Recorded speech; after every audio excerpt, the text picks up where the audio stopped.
Meeting. Here we go. Welcome everyone to the August, I had to remember what month we're in, school's almost starting, August City Council meeting. Will you please stand and join me for the Pledge of Allegiance?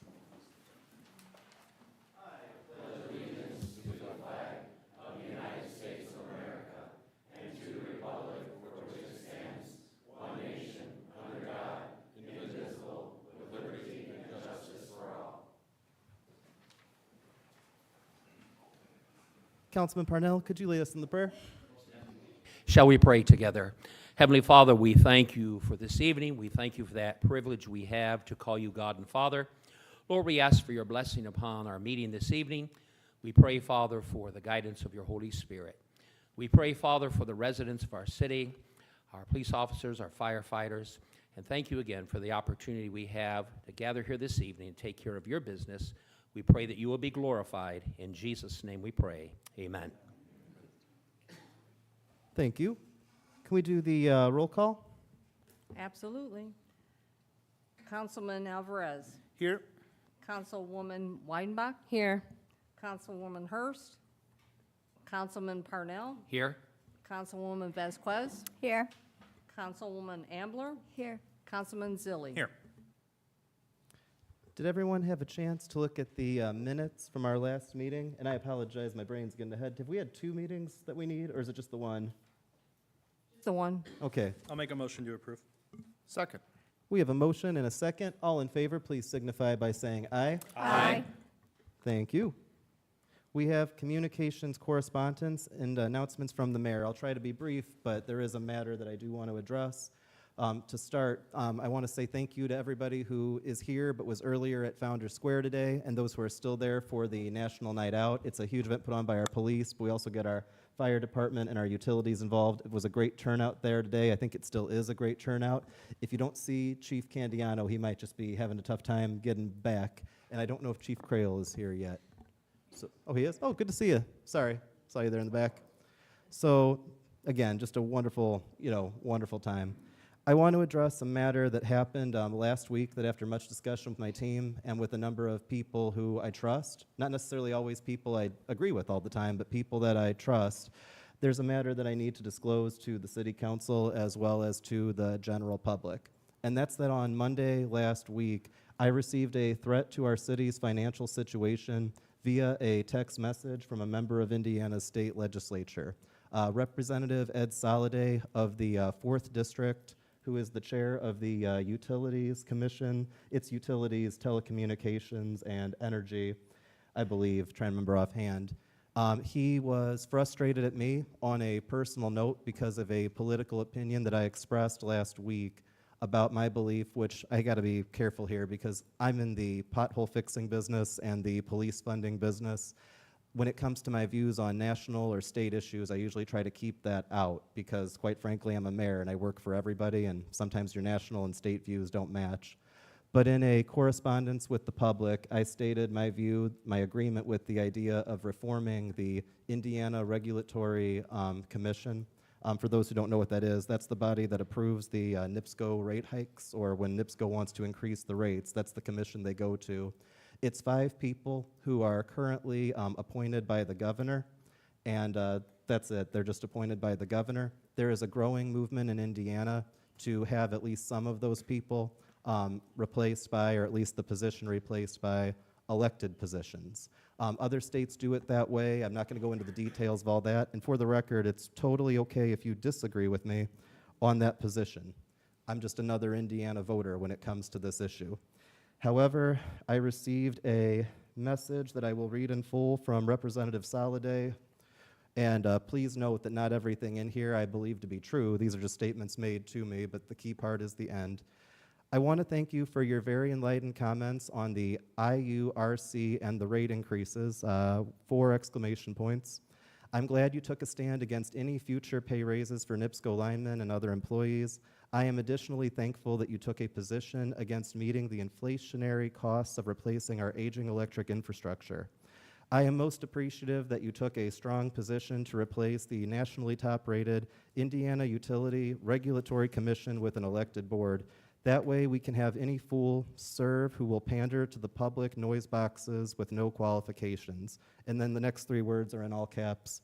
Big mistake, Mayor. Maybe next time get the facts before you blow off on public policy. You and Redstone make a heck of a pair, 3 question marks. I promise I will work hard to make certain that your city never gets any revenue increases, 3 exclamation points. I will put this simply. If this was just a threat made to me, be it personal, relationship, or political, if somebody says, hey, I'm going to move to Portage and run against you because I dislike your view on this commission, that's fine. But making a financial threat against a city of 38,000 people, not all of whom voted for me are always like me, by the way, but making a financial threat about that in a way that would impact our police, our firefighters, our utilities, in any particular way, from a member of our state legislature, let alone an influential one, is totally unacceptable. My hope is that there is no actual attack made against our city, either by actual legislative action or attempts, or indirectly by Mr. Soliday, or any member of our state legislature, regardless of what they think about the NIPSCO rate increase or who has the authority to approve or deny them. But I just want to put this on record because in the event that our city is targeted in some way that is suspicious or concerning in the future, especially next year, I don't think I would be being a responsible mayor if I were to wait that long and say, hey, by the way, a couple months ago I was told that this was going to happen. As I say, my hope is that this is a situation of a bark being worse than a bite, but I will say we shouldn't be handling things this way. I wanted to acknowledge County Councilman Red Stone, who's here in addition to our county commissioners, Jim Biggs, Ed Morales, our state representative, Chuck Mosley, is also here, and I appreciate you guys all being here today. I welcome you guys because I know you made a trip to be here, but Red, in particular, I wanted to give you the opportunity, should you wish, to say something as you were mentioned in this and roped into this with me. And I don't apologize for my opinions, but I apologize that for whatever reason you were roped into this. Thank you, Austin. I appreciate that. I know why I'm roped in it. I get why I'm roped in it. Sometimes I can be a little crass with the toll road signs. I get that. I fight for people. I fight for blue-collar people, and that's just how it is. So I understand he probably does not care for me. I get that. But what really struck me was, if this is really how politics works, man, I almost don't want a part of it. I mean, this should not be how we do business as state reps or county councilmen or school board members or mayors. This is totally unacceptable. And like I said, I have 2 districts in Portage. I love the Portage people. I have a lot of friends in Portage, and to threaten you and to threaten, I would say that the members of Portage is flat out wrong. It's one of the most, honestly, probably the most distasteful things that I've read. And I know, like I said, I create controversy myself because I don't go with the flow, and I get that. But I just think sometimes you have to be able to tell people the real deal, like who's going to be supportive of NIPSCO raising rates 50%? Not me, not my kids, probably not a lot of people in here. And I think that needs to be told. And if people can't, accept criticism, man, we're in for a rough time. So, but I appreciate you as the mayor. I see you on Facebook. I appreciate the council. You guys are doing a lot of good things in Portage, having a lot of good activities, and You know, that's why I'm here to support you. I think that was wrong, and that is definitely wrong, and he should resign over that, quite frankly. I mean, I'm appalled that someone would say that, to be honest with you. Thank you for being here, Red, and thank you for our other officials who are here. If there's another elected official here that I missed, I think I announced everybody who I saw coming in. I appreciate you guys. As a council, there's no action I'm asking you guys to take. I just felt that I wouldn't be being a responsible mayor if I didn't bring this stated threat that was communicated to me electronically up to you so that we are aware in the future that things could be going on. I also understand that there are going to be political disagreements and things, and sometimes different policies taken by governments can create issues for other, I get that, but it should never be about a personal opinion then being taken out on a whole entity. At least that's my view, and thank you guys. And on that cheery note, I'll switch over to Liz for her report. Austin, I want to thank you for all you do for the city of Portage. It's very much appreciated. Thank you. Okay, for the clerk treasurer's report, excuse me, I got a lifesaver in my mouth. The State Board of Accounts finished up their audit last week on the 24th. We had an enormous amount of people at our exit conference, which I'm very thankful for. Most of the department heads attended, a council member, and the mayor, of course, and a lot of things were discussed. I cannot discuss everything that was discussed because it's not public knowledge yet. It should be public knowledge sometime next week. The audit result should be available on Gateway sometime next week. I do want to emphasize something, though, that I placed a nepotism policy in front of each one of you, and that was one of the things that was brought up in our public meeting about a nepotism policy. Hasn't been signed for, I think, a couple years. So if you guys could please fill those out for the department head. I have some for the department heads and also for the council. If I could get those after the meeting, it would be greatly appreciated. My office staff has been working diligently for the last 2 weeks on budget, getting the budget prepared, so Austin will have a budget available sometime next week to go over. I'm not preparing it, I'm just giving them a blank sheet with But the it 20. is very appreciated because I know how much work you guys have done to identify, I don't want to say redundant like sheets, but just there's some things in there that could use a cleanup, and it'd be a lot smoother, I think, for the council too. Sorry to interrupt, but thank you. I know how hard you're working there. Well, thank you very much. Also, I have a conflict of interest that I need to address today, forms that were filled out prior, so I have to leave the council know who's returned a conflict of interest form.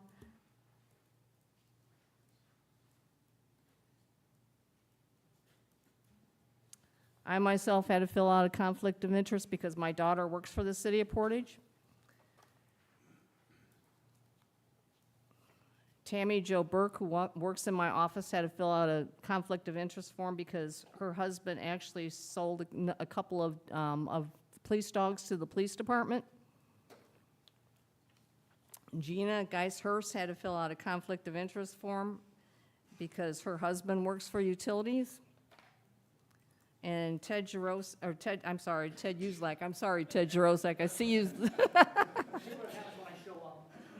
I see you sitting up front, so it just came natural. I'm sorry, Ted Uselak did fill out a conflict of interest form because his wife actually does the cleaning at City Hall and all the other buildings in the city.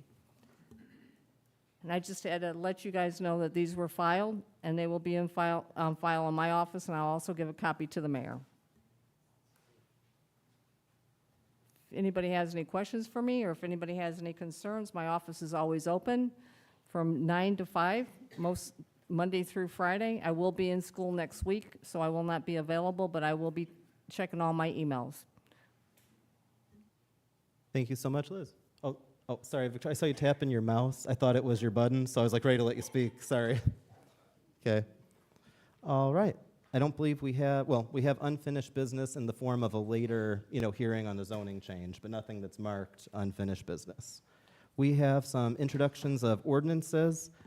2 of these involve fees and fines, so they're not able to suspend the rules. I'll identify them as we go. 1 could be suspended. That's up to you guys, and it might involve some discussion if you wish. So We'll start with ordinance 25-35, amending chapter 10, trap, neuter, and return for feral cats.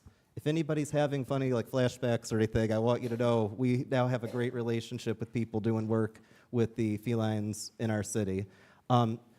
Ted, would you be interested in coming up to just explain a little bit about the intention of this? I know that because there are fees and some fines involved, we can't vote on it today, but if you'd be willing to just explain a little for transparency. Sure. So what this ordinance is designed to do is to allow both our citizens and our animal control people to enact a trap, neuter, and release program. Who knows what that is? Anybody? You know what it is? So this is the absolute most humane answer. Frankly, it's the only answer that truly works for feral cat populations. Now, what this ordinance will do is it'll define feral cats, which is a little bit different than a community cat, which is kind of a non-wild cat. And it allows us and others to identify a feral cat colony and to trap, neuter, and release these animals. Of course, they'll be vaccinated as well, so that nature can take its course and that colony can be controlled in a natural way. Our animal control people are knowledgeable. We've sent them to school for it, so if you have any further questions, you can ask our animal control officers. Thank you very much. I will ask if Councilperson Parnell, would you be willing to read the ordinance for the first reading for us? Yes, sir. In its entirety or just the? Just the, asking our attorney. Okay. So much. Ordinance 25-35, an ordinance of the Common Council, City of Portage, Indiana, amending Chapter 10 of the Portage Municipal Code to establish a trap, neuter, return program for feral cats. Let the record reflect that the ordinance has been read in its entirety. Thank you so much. And then that'll come to our next meeting date. Our next ordinance is ordinance 2536, amending Chapter 58, Enforcement of Park Rules by the Portage Police Department. Ted, would you mind if I call you back up real quick? And I might have misspoke. I think if there's a potential for a fee end on this, we might have to wait. But just to explain a little from my start, we have a number of situations that we want to be able to empower our park board to be able to make rules for in our parks that function a little bit differently than what might just be a typical ordinance. And I'll use that to open up. So generally what this says, again, a good ordinance, and I'm sure all of our elected officials agree, a good ordinance is an ordinance that can be enforced. So right now there's some issues that happen in the parks that there's no actual ordinance for, because maybe it's for a special event or something like that where it's a temporary rule or maybe it's a permanent rule. Regardless, what this ordinance does is it allows the police to enforce any posted park rules. So if there's a big sign that the park closes at dusk, we can enforce that rule. If there's a big sign that says you can't shoot guns in the park, well, we can enforce that rule with something other than a criminal law. Like I'm talking about these Orby guns and things like that. So what this does is it allows the police department to enforce park rules that are posted in the park. Question? All right. Well, thank you. If there's any further questions, we could have them, but otherwise I'll ask Councilwoman Vasquez, would you be willing to read that for us? Again, I think just the heading and whatnot. Absolutely. Ordinance number 25-36, an ordinance of the Common Council of the City of Portage, Indiana, amending Chapter 58 of the Portage Municipal Code to authorize enforcement of park rules by Portage Police Department. Let the record reflect that the ordinance has been read in its entirety. Thank you. And then that gets us to ordinance 2537. Ted, I could have you come up, but I think I could take over this one. I know that I know, right? This could have been the Ted Uzelak show. So, could have been the Ted Jarosak show, too. I mean, that could be like. So, the purpose of this article titled Transient Occupancy Safety Standards in Hotels and Motels speaks to a situation that in Indiana, a hotel, unless it is an extended stay hotel, is designed to be a place that you can stay for 30 days. It is not meant to be a permanent address. It is not meant to be something that exceeds 30. And the reason being is that's when you start running into issues with fire safety, along with other issues that come with it. We did a really good bit of research on the administrative side, and I appreciate our police and fire and our city attorney for working on this to find some examples of municipal ordinances that allow us to require hotels to keep record of who's there and when they exceed the 30 days, and it allows us to check that and has penalties for if that's not available. It also has penalties at different levels for if somebody is caught to be staying in a non-extended stay hotel past that 30-day limit. I'm sure there might be some questions, but this is an example where, because there are fees and fines involved, we do have to wait till the next meeting. I'll ask Councilman Alvarez, would you mind reading that for us? Oh, and I'm sorry, if you don't have a, oh, there we go. I wasn't trying to trick you. Ordinance number 2537, an ordinance of the Common Council of the City of Portage, Indiana, amending Chapter 46 of the Portage Municipal Code to add Article 6 titled Transient Occupancy Safety Standards for Hotels and Motels. Let the record show that this ordinance has been read in its entirety. Thank you, sir. That gets us to the second reading of ordinances, which brings us to ordinance 2533, amending Chapter 90, Article 5. I always see the V and I have to remember it's a 5. Yeah, City of Portage Municipal Code entitled Zoning Map. Attorney McClure, does this have to be actually read again as a second reading? It needs just the caption again. All right, I'll ask if Councilwoman Weidenbach, could you do that for us? Ordinance number 25-33, an ordinance of the City of Portage, Indiana, amending Chapter 90, Article 5 of the City of Portage Municipal Code entitled Zoning Map. Let the record show it's been read in its entirety. So we are no longer in the era of treasure maps and going into like great detail of, if you've been watching these meetings for a while, you know what I'm talking about, you know? Should have linked with this way so people could see I'm winking at you, but just to explain, this is the intersection of Portage Avenue and what I call Old Chrisman Road. If you just call it Chrisman Road, that's okay, but I kind of grew up calling it Old Chrisman Road. That property used to be the old Chrisman School. I believe when I was in 5th grade, it burned down. I don't know the history of how it went from being school system property to city property, but it has been in the city's hands for some time. It is not crazy expensive to maintain, and at the same time, it is very unused land that could be usable. My team sought out ways that we could find a way to make good use of it, and one of the ways we found, and we were very excited about, was and is working with Habitat for Humanity to develop some homes on that site. Now, there's two components to that that I think matter as far as being a mayor goes, and I want to make sure that it's clear, because I know that we had different questions asked at the Plan Commission meeting, and there were questions asked at our last council meeting about it, and I want to do my best to clarify that as best I can before turning it over for you guys to consider, ask your questions. Step one is that the question was brought up about, is the land contaminated? Is it safe? All of the records that the city has in regards to the land since the fire and how it was handled in demolition state that it is currently safe. However, any land that's going to be developed has to be tested first, and we would make sure that that happens beforehand. We would do that for any land, but it's certainly going to happen in this case. And in the event something is found there, it actually would put a stop to the whole idea. Second part is, at the Plan Commission meeting, Habitat for Humanity presented a design for the neighborhood that had 8 homes. And Luke, you can correct me if I get it wrong. Just give me a wave if I don't describe it accurately. But it was basically, it was 8 homes going on the, more or less along the corners, you know, if you will, like along Old Chrisman Road and along Portage Avenue, and I believe with kind of a park or a gazebo design in the back. That is to say, the zoning change that they're seeking to be able to do that would be for R4. What that does is it creates a minimum standard of 50 feet.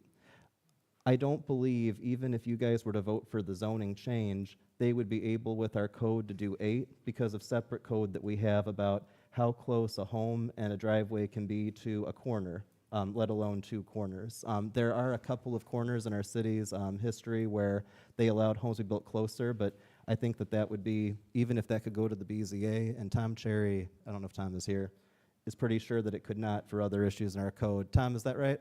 That is correct.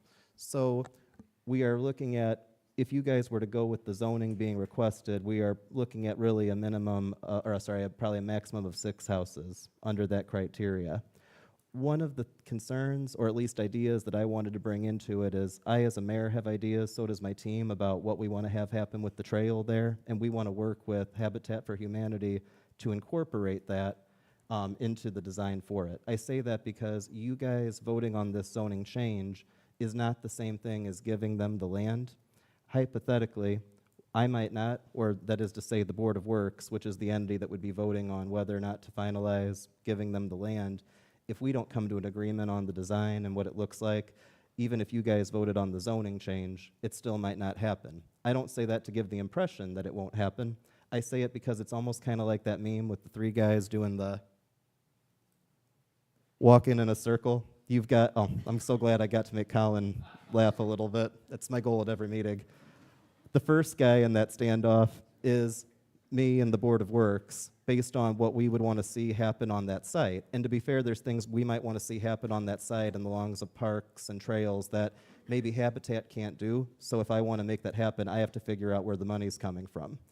The second part of the second guy in that hypothetical, play standoff is you guys, the council. You guys as a council, I don't want to say you might not trust me, but you might want to have more oversight than just changing the zoning and expecting me and the Board of Works to come up with the best design. So that's person, number 2. Person number 3 in this hypothetical standoff is Habitat for Humanity, because there's only so many conditions we can put on any developer, and if you don't like the term developer, I apologize, but in this context, there might be a point where it's like, either this council wants too much, or, this mayor and his Board of Works want too much.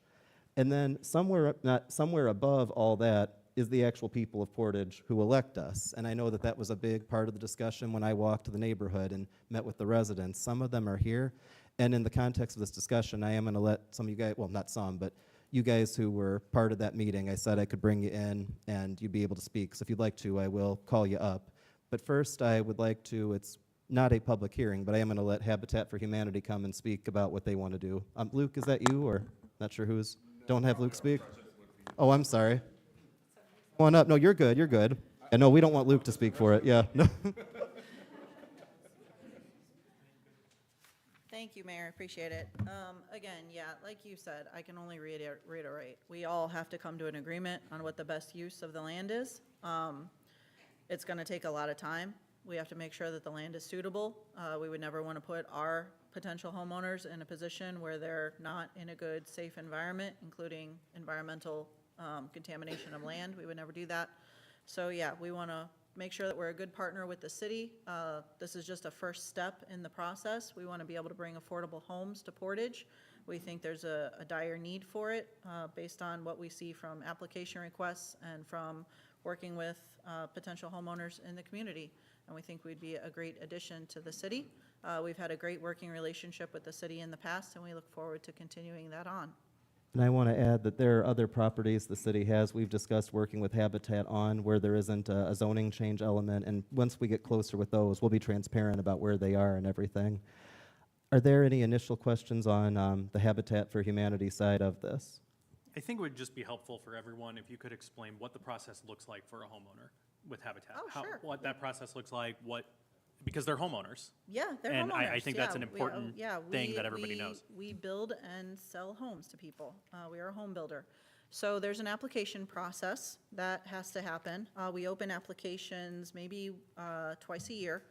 So we go through a process where we open that process, and you have to meet 3 criteria. You have to be within our financial guidelines, which currently are 60 to 80% of the median income guidelines. Habitat International gives us a little leeway. We could go a little lower, but because of the economics of home building right now, we don't want to put people in situations that set them up to fail. So we want to make sure that they actually have income that they're going to be able to afford a home. The second guideline is they have to be willing to partner with us to meet the sweat equity requirements. Each adult over the age of 18 that is going to be in the household has to put in 250 sweat equity hours on the home. On top of working their full-time jobs, that is a process that can take anywhere from 12 to 18 months to get those hours in. So they're not only working on their home, they're working on the homes before them for other homeowners, and that really helps to build community. They learn what it really takes to build a home, and that actually makes them proud homeowners when they finally get the home, because they know the labor and the sweat and the tears that it puts, that they put into that. And sometimes blood and sometimes broken feet, as Bernie will attest to.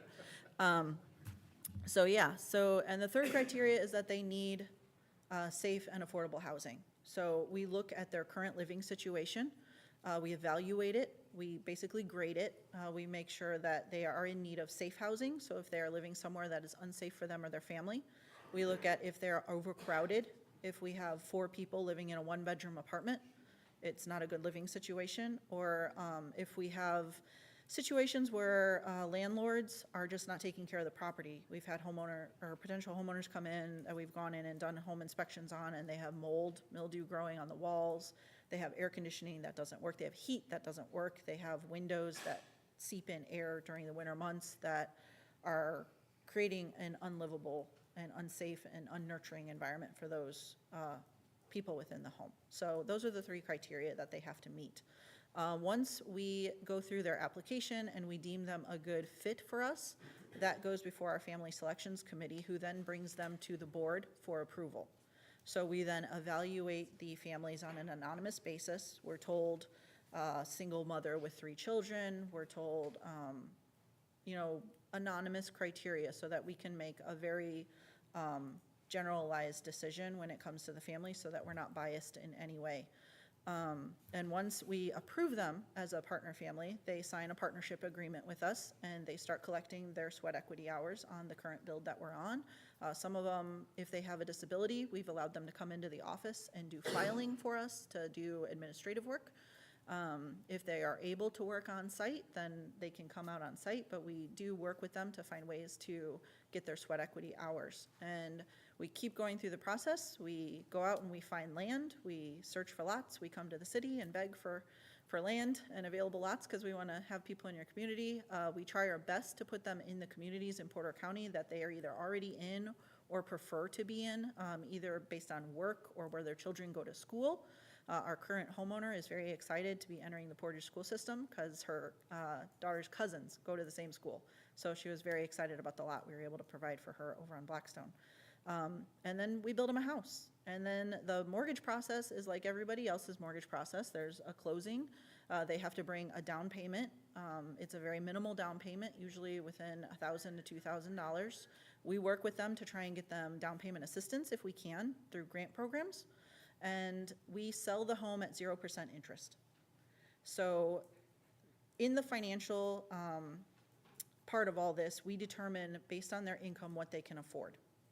And they will never pay a mortgage payment above what they can afford based on that calculation. So we keep them within certain debt to income ratios, and we keep them within, and God, Beth would be so much better at talking about this because she's my gal that does this, and I hope I'm doing a great job. Okay, thanks. But we keep them within a mortgage payment that is affordable. Anything above that on the purchase price, Habitat takes out as a second forgivable mortgage.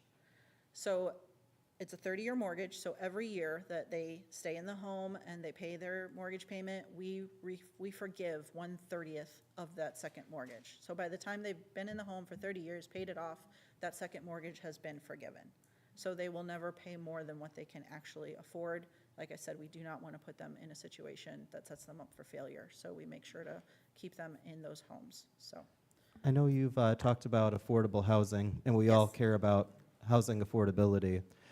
When we talk about the cost or the value of these homes, could you clarify, like, so just pick one house, that you Sure. guys build, what would be the actual value of that home? The last house we just built on Valparaiso Street in Valpo appraised at $318,000. It was a 2-bedroom, 1-bath, I believe, 2-bedroom, 1-bath on a full basement. We built a basement just because of the lot restrictions. We needed to. It was, we had to take a lot of soil out of there, so instead of putting a lot of soil back in, we built a basement.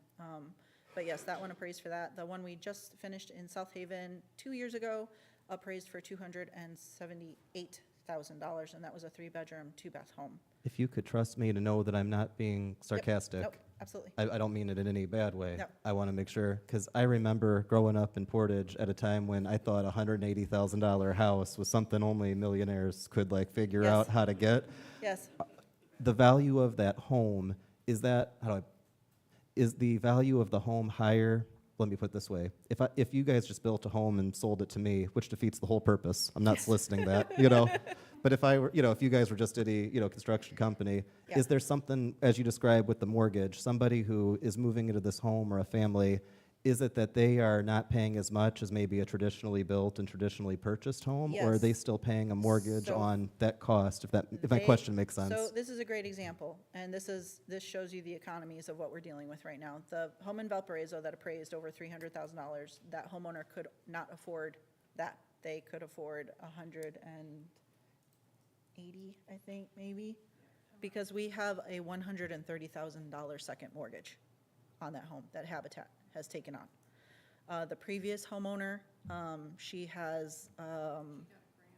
got a grant, but she would have had a $32,000 second mortgage, I believe, on that home. So we are, even though the purchase price is set at the value of the home, what the homeowner actually pays is based on what their affordability calculation is that they can afford. And again, that's within the criteria of the debt-to-income ratios that we set to them that they cannot exceed. And I think that's 40% debt-to-income ratio. Their total debt, Is- 40, can't be more than 43% Yeah. of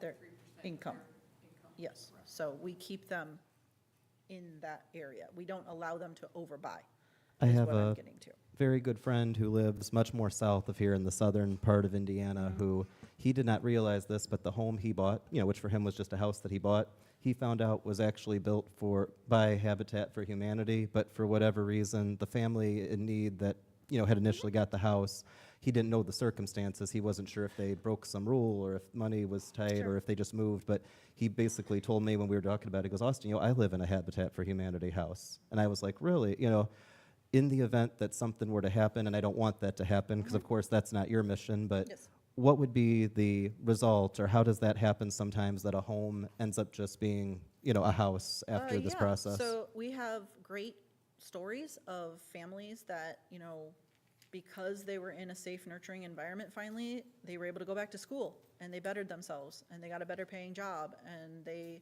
wanted to move into a bigger house. We've had homeowners that have gotten married after the fact, and so they've wanted to get a bigger house. Or we've had people that have gotten job offers across the country, so they've sold their house and moved. Habitat does have the first right of refusal on all the homes, so we can purchase those homes back and try to recycle them into the affordable housing market. A lot of times, we will just let them sell out.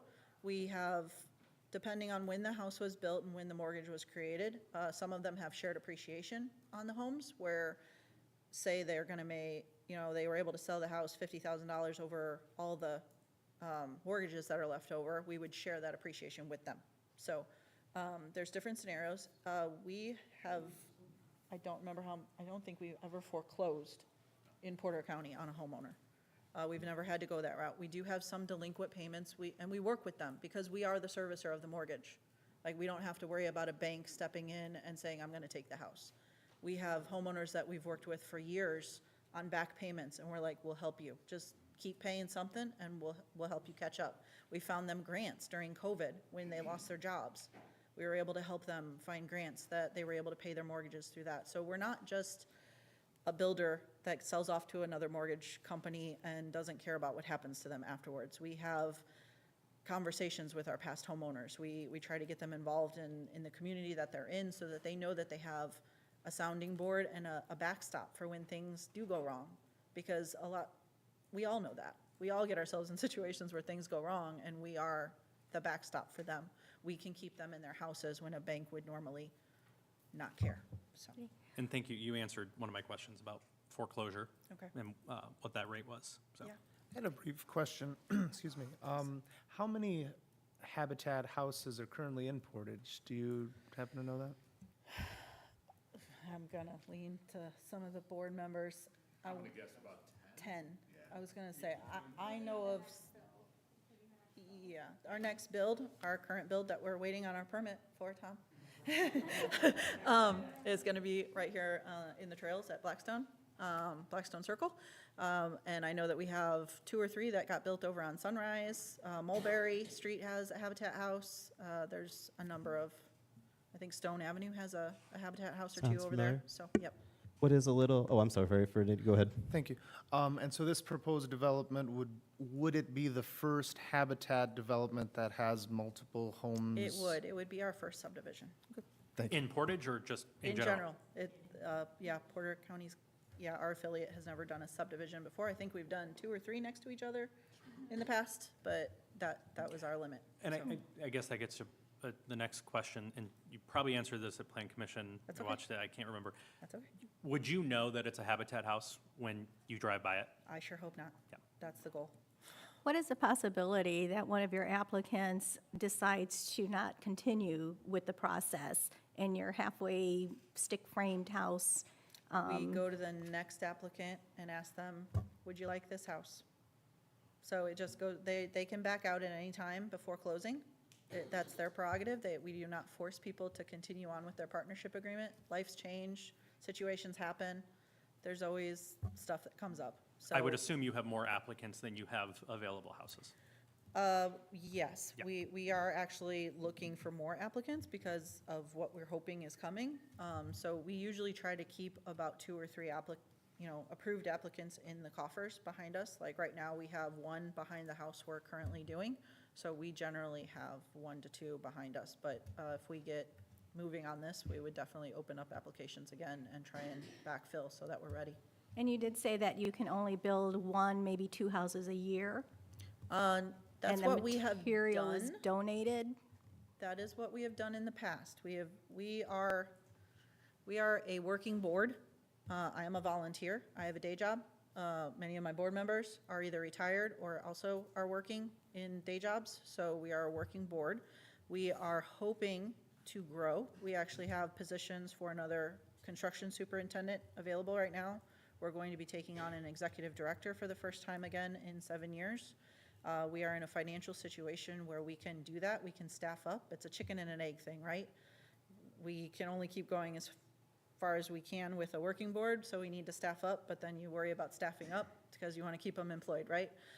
So we're taking the plunge. We're going to staff up, and we're going to start building more houses. That's our goal. And with the current plan that you have, where the houses are lined up on Chrisman and Portage Avenue, you're not able to build roads to make that a design change, is that correct? You're not in the business of building That- roads? We are not in the business of building roads, and that would be something, as the mayor has pointed out, that need to get talked about at a roundtable. How to, if that's really what the city wants, then we need to find a way to make that happen. And whether that's grant opportunities that allow the city and Habitat to partner at a grant to go for an infrastructure grant, there are those available through Indiana's housing programs.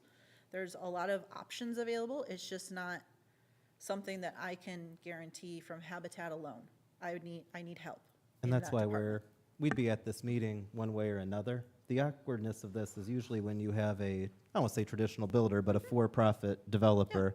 They usually are coming in with the resources to be in the Yeah. road business. This is a, charitable organization. And so we're both planning a subdivision together, but we're also trying to figure out how to put means in. If the Yeah. city of Portage was made of money, which we are not, I'd be saying, don't worry about the road. Oh my goodness, we could work on that. But that's where, and I do want to turn over to some residents because I promised at a great meeting that we had that they'd be able to come if they came to this meeting. And I'm glad you guys are here. There's something I really want to say, to that point. You say the word subdivision, but we actually have communities with multiple subdivisions in them. Sometimes people don't realize the platting of their neighborhood. I've talked before about Garyton, which is one of the 3 historical towns, if you will, communities that became the city of Portage. Garyton is still here. So are the other 2 communities, McCool and Chrisman. Garyton has always been the biggest and kind of the easiest to spot, but the community along Chrisman Road and the community along Federal Avenue behind, if we're being generous and including the new subdivision behind the old Hope Lutheran Church, are we okay with including? I would say that there are currently 3 subdivisions in the Chrisman community. 4 if we include Chrisman Cove. Are we going to include Chrisman Cove? Watching the heads nod. If we say that there are 4 subdivisions already in the Chrisman community, it's important to understand that building a subdivision is not and does not have to be the same as building a separate community. We had a really good discussion when I went around knocking door to door. We ended up having a meeting in a driveway, and I was actually I'm very glad that happened because I didn't know what was going to happen, and I'm just so happy that you guys took the time to speak to me. The 2 big things that came out of me were the takeaway of people wanted to know what are the steps and understanding that the zoning is not exactly the same Yeah. as actually coming to an agreement to give the land. And so even if you guys were to vote for the zoning change, there is still room for us to work with the community to make sure the second point, which I said already accidentally, it needs to be part of the Chrisman community. Absolutely. You've mentioned Blackstone and you mentioned Stone Avenue, and I think there's one on Sunrise, maybe Bell, but most of the Habitat for Humanity homes built in Portage have been built on open lots in existing subdivisions, in existing neighborhoods. So they do blend right in. Since we're building a new subdivision where there's already a community, we want to make sure that when it gets built, it's built so that it's part of that community, not a separate community. I'd be happy to invite you guys to come up if you'd like to speak. I just don't know if you'd prefer to speak at the podium or if you'd prefer to speak at the, While they're I have coming a up, brief question. Yeah, I was gonna say, I still have another question, but, we'll have time after, but go ahead. so, to be clear, and this question for Tom, probably, any developer could come to us and want to develop this property. There's nothing stopping any other home builder from building homes on this, other than we own it, and they could purchase it from us. Okay. It's already zoned residential, so it's available to build homes on. Okay. And my question, when you think of Habitat Humanity and the building of houses, you think of, Jimmy Carter, may he rest in peace. And Absolutely. volunteers, and as you said, the future homeowners have some skin in the game and, help towards that. Are the properties fully volunteer-built, or is any union assistance or work done? I would love to with have that? union volunteers come and build on my site. Understood. Thank you. Yeah, and yeah. Solid platforms, yes, actually comes out and does all our scaffolding for us. They frame our roof. And then a various other amount of contractors, I'm sure Bernie could rattle them off, come out and do our plumbing and HVAC work. Our concrete work is done by licensed contractors within the city. But a lot of the framing, a lot of the hands-on stuff that you can teach to unskilled labor is done through volunteers. We have a terrific group of A-team guys that come out and consistently give their time to us a couple times a week, and they lead the volunteers that come out. And again, you nailed it right on the head, Austin, when you said that this needs to be part of the community.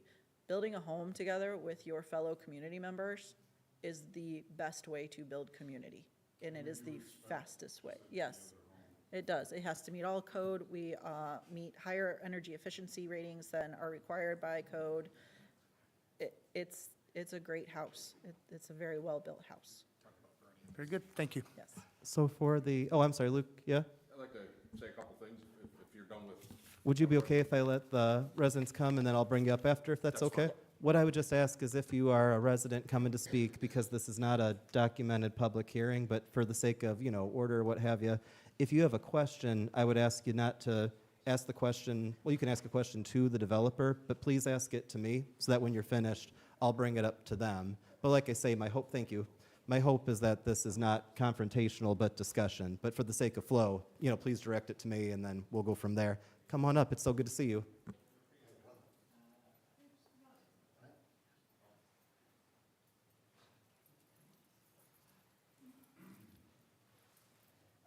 Thank you, Mr. Mayor, for allowing me to speak this evening. I know it's not normal to have this happen.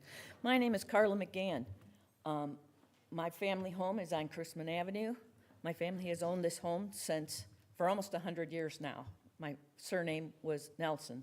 So I've been in this community, Chrisman community, for as long as I can remember, almost 70 years that I've been alive. I've actually lived across the street for a while in a trailer. So this community of Chrisman is near and dear to my heart. I now own my grandparents' home that is there. All right.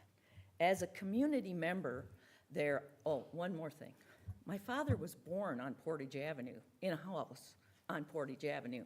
So my roots don't just go back to my grandparents buying a house. It goes back to them giving birth on a street and not in a hospital. This is a near and dear community to me. Okay, that said, the other thing I want to say is I contribute to Habitat for Humanities. I make yearly donations to Habitat for Humanities. I have a lot of respect for the program. I think what they do, their houses, what they do with the community, what they do with low income is amazing. They do amazing work. Historically, that property had 2 schools on it. My grandmother actually cooked in the schools meals for the students that went there. Again, back to why it's near and dear to me, that community. When this issue of rezoning came up, I went door to door. I went on every street from Federal to Chrisman to Foley to Stormy and made it into Cove, the Cove over there. Don't know them real well, but I still made it over there. I just really appreciate you including them in Chrisman. I wasn't sure if they just tacked the name on when they No, built no. it. I included them in my walk around town. Anyway, and what I found was that we are a community, and everybody I talked to was welcoming to me as I went to the doors. What I also found was great concern about 8 more houses on that corner. 8 sounded really excessive. Some of the people I talked to said 6 sounded more reasonable, that 8 was just too many. 4 houses on Chrisman, 4 houses on Portage Avenue, and you increase the traffic. The infrastructure on Portage Avenue and on Chrisman doesn't support new residents. We're already taking the overflow from Airport Road, Hamstrom, Samuelson. They're all dumping onto Chrisman Road now to get to the highway. So that's adding 8 more people with, what, at least 8 more cars, you know, and you're doing it on purpose. That's not even the point. The most important part that I found when I was talking to the members of the community was the concern over the property. Now, I don't know who was around when that school burnt, but when the school burnt and the school was demolished, I know the mayor has documentation showing that the ground is safe and that it was all done in a proper manner. But what I know from my own experience, and I can't speak to anything other than, well, I guess you'd call it hearsay because my father is deceased, but because we were right there and my dad was a nosy neighbor, he was there watching the demolition. And what he told me was they pretty much just shoveled all the school into there were tunnels under the schools, and they pretty much just shoveled everything into the tunnels and hauled off just a little bit of surface dirt. He said probably 4 trucks carried off surface stuff out of there, but that most of the stuff was in there, so that we as the residents would really love to have a deep dive soil check of that before any construction would begin. We have people in our community who have lung cancer. The last thing we need is for asbestos coming up into the air. And that's a lot of the fears I was hearing as I spoke with residents, was that fear of what it's going to do to us as neighbors, because, you know, my understanding is it takes, you know, they kind of build like one house at a time. And so you've got that digging going on, and every time they do that, it's being put into the air. So we would ask that the city council or whoever, that should anything go forward, even if it's as a community, we'd like to have a park. I mean, Woodland Park is getting outdoor pickleball courts. There's a new exercise court over on Luton Airport Road. We'd like to have something like that in our community so that our kids could go to a park. That lot's been vacant, to my knowledge, at least 15 years, probably more, but I don't remember everything. So why couldn't somebody somewhere along the last 15 years come along and done something for the community? So anyway, I'd like my bottom line, 8 houses is, I know this is a zoning meeting, so bottom line, we don't want 8 houses. it's not, it's not gonna help the community in any way. Thank you so much, and I will say, and I said it in the meeting, I'm just reiterating in case somebody's tuning in to the meeting, our code really doesn't allow for 8 houses. I know that that was the plan, but it's not permitted in our code. So if we're looking at a minimum, 6 is gonna be the number that actually works out. To your point about the park and the trail, that's something I care about too, and that's part of the oh, you're welcome to stay up. Sorry, I just wanted to say thank you for coming up, and I will bring up some of that to them. Are any of your neighbors looking to come up too? Yes. Come on up.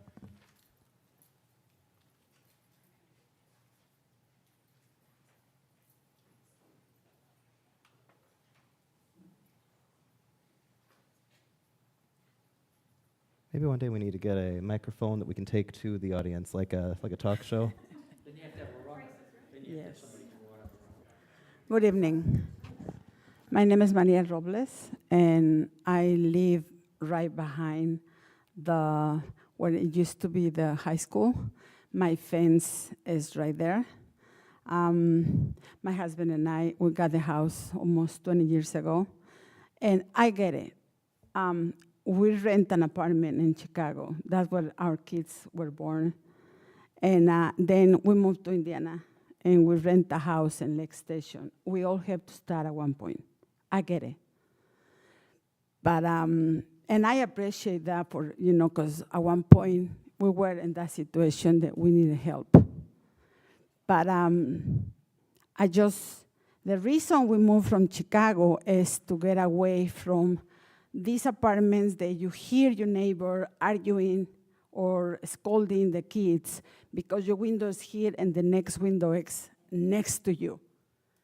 I'm happy where I am. And I like my community. I keep to myself. I'm like very private. I'm a teacher. I've been doing this for 27 years. I'm in Hammond for 18 years. And I really love the place. I will not like to sell my house because my kids were out there when they were kids, has a lot of memories, but I really refuse to be in the situation that I was in Chicago, like the neighbors there. So I get it. Maybe I have no say so. I just want you to hear that that's my, me being worried. Now our kids are on their own. My son owns a house close to Woodland Park. My daughter is in Dallas. My husband works many hours. He works here in Portage and Menards. And majority of the time, I'm by myself. And I don't know what kind of people is gonna come. And me being from Mexico City and then live in Chicago for 11 years, I know how it is with some people. That's why I love Portage. And people ask me at school, Ms. Robles, why you just come from Portage to Hammond? It's far. Yeah, because also I love my school, but I will not move out there. And I love Portage, and I really appreciate the mayor to give me this chance. But even 6 houses is a lot. 4 houses is a lot. How close to my fence are gonna be? I mean, like, I'm sorry, but I was 11 years in Chicago. I don't wanna be in that situation again. To be honest, and my husband can tell you, my goal was to have a house with no neighbors around. I love my neighbors. I'm a very social, I can talk to anybody in the street, in the store, in the airport, but I just don't wanna be around people when I'm already home. I don't wanna be having my neighbors out there and, listen to their conversation. I'm very quiet. I'm a teacher. I work 24/7 during school time. I need my peace. And I'm sorry, but 4 houses, 2 houses, is better no houses out there. Thank you. Thank you, and thank you for your service as a teacher.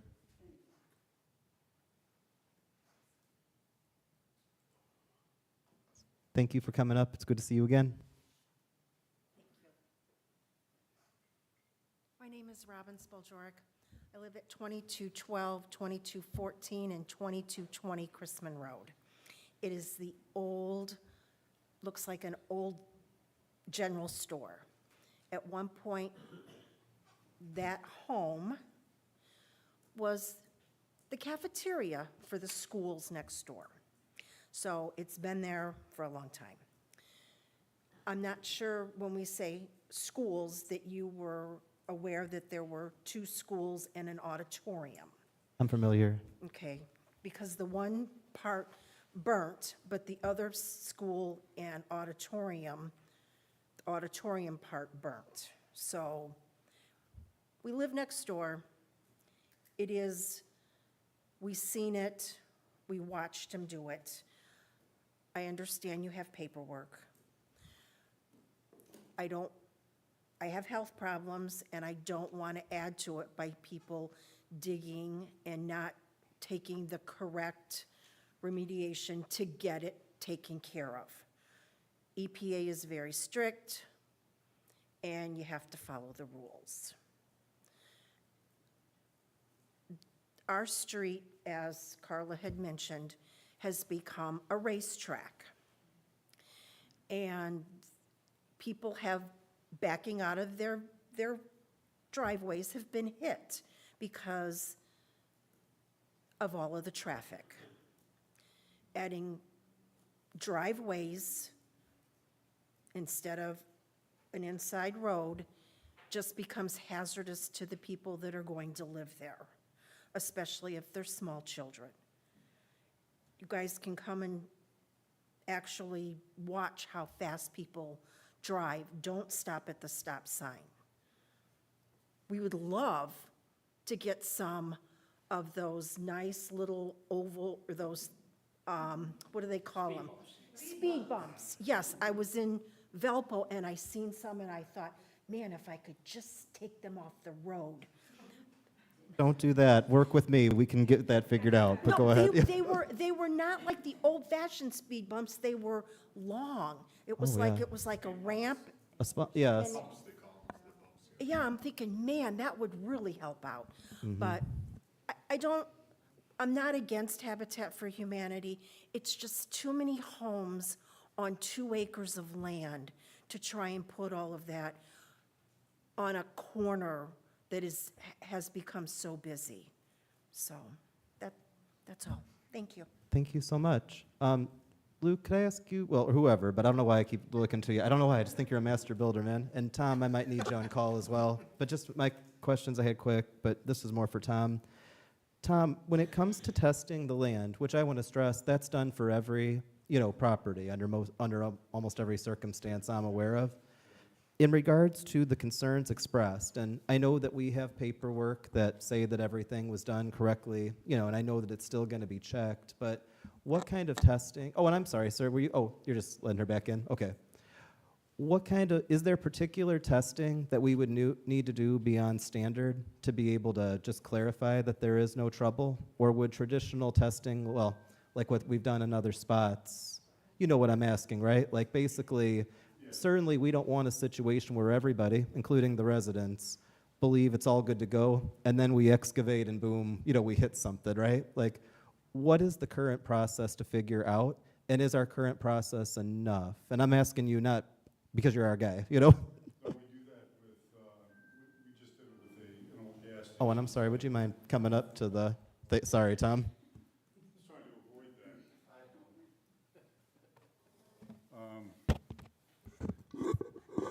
that. So we did that with a site recently that we all are familiar with. Did a phase 1. After the phase 1, it was determined that we need to do sonar and soil samples, coring, and that's probably what would happen here. So, because in light of what we've heard, we do both, because we want to see if is the tunnel still in there. And then Speaking as a Board of Works member and the mayor, I think that would be what we would do. I Right. mean, if you want to trust me, you have my commitment. We're going to check that no matter what, if this proceeds, but it is to say, the last thing I want is for us to dig confidently, discover a problem. we would core all around the property in random spots, and then also sonar the whole property. So we have to see what type of fill is in there, so. My other question, and Tom, if you don't mind just staying, Yes, is it about the soil testing, or? it's about Habitat for Humanity, because I'm the one that sold them the property on Sunrise where they built homes. Would you permit me to ask my next question, then I'll call you up if that's okay? Thank you, I appreciate that.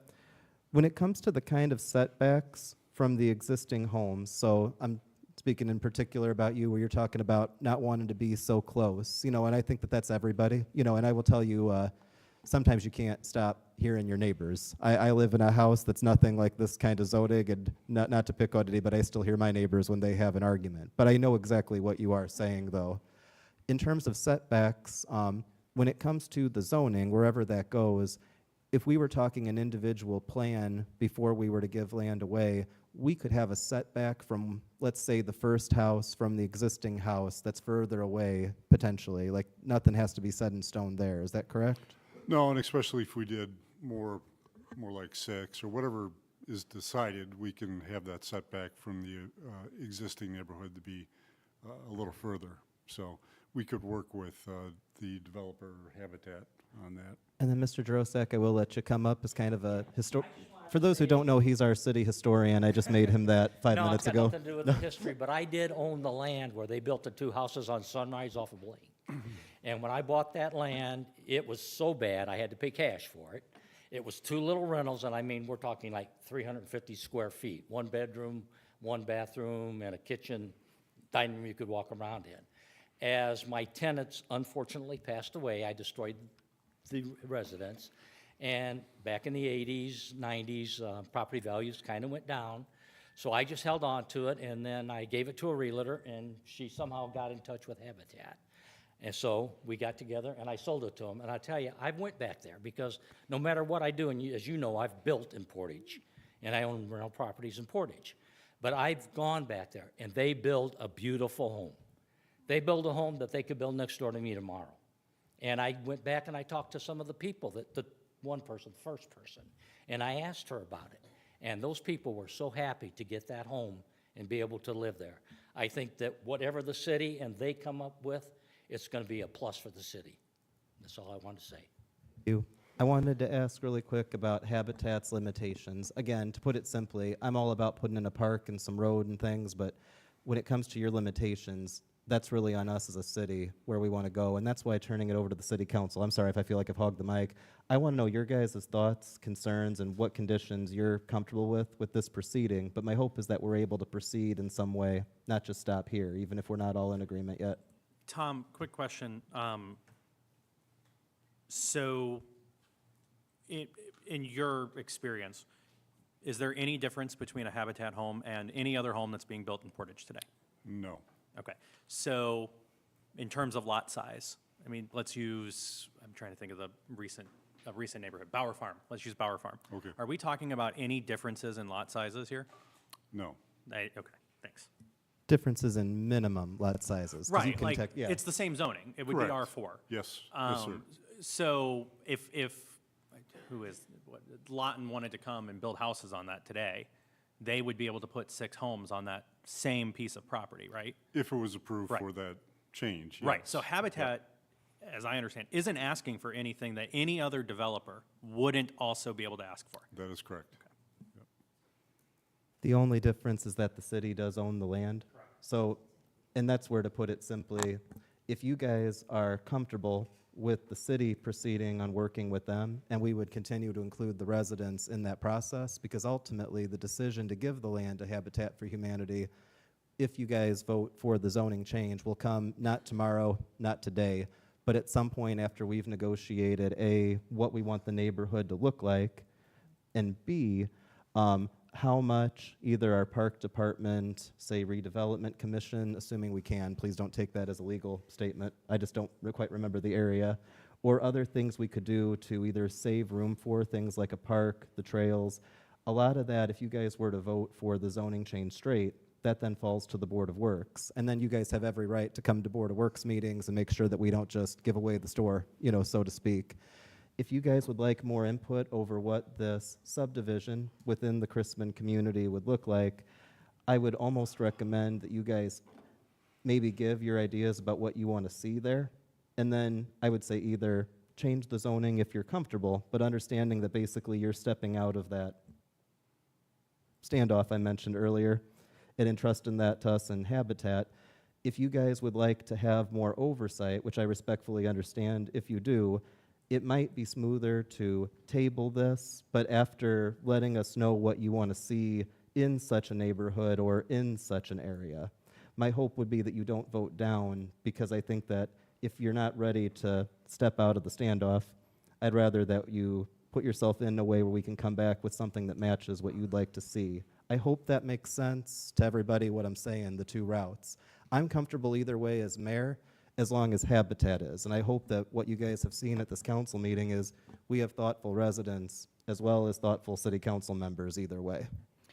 Mayor, so if the zoning were to stay as an R2, and if it had to only go to 6 houses instead of the 8 or less, they can still do that as an R2, correct?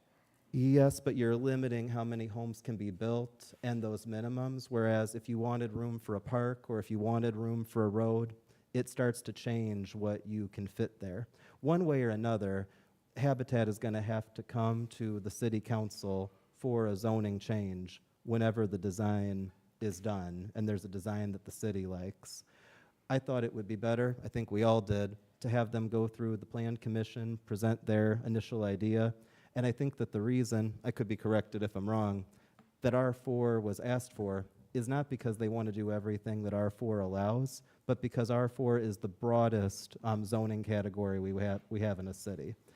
I don't know if this would all fit, but I mean, you could have land zoned R4, for example, that has one house that's 80-foot lot, one that's 60, and then 2 that are 50, assuming they all fit in that space. Whereas in R2, they all have to have that 80-foot minimum lot. It also has to do with things, and this is where Scott can correct me if I'm off, things like setbacks, other, features come into play. So hypothetically, let's say we were okay with 3 homes, I don't know if that works, 2 homes, let's say you have 3 homes on the same street. Let's say that we were okay with 2 of them being close together, but we want to make sure that the other one is further away from the existing resident. I'm not just trying to put you on the spot. I understand what you're saying, right?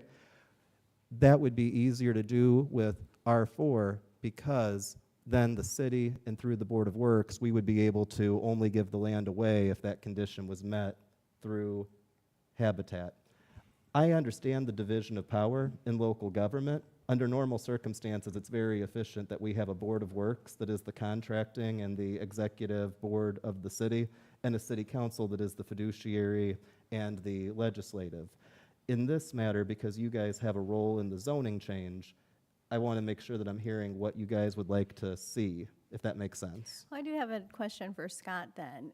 With approving this zoning now, just for the purposes of Habitat, what's the difference between approving that versus approving zoning that's not a permanent change?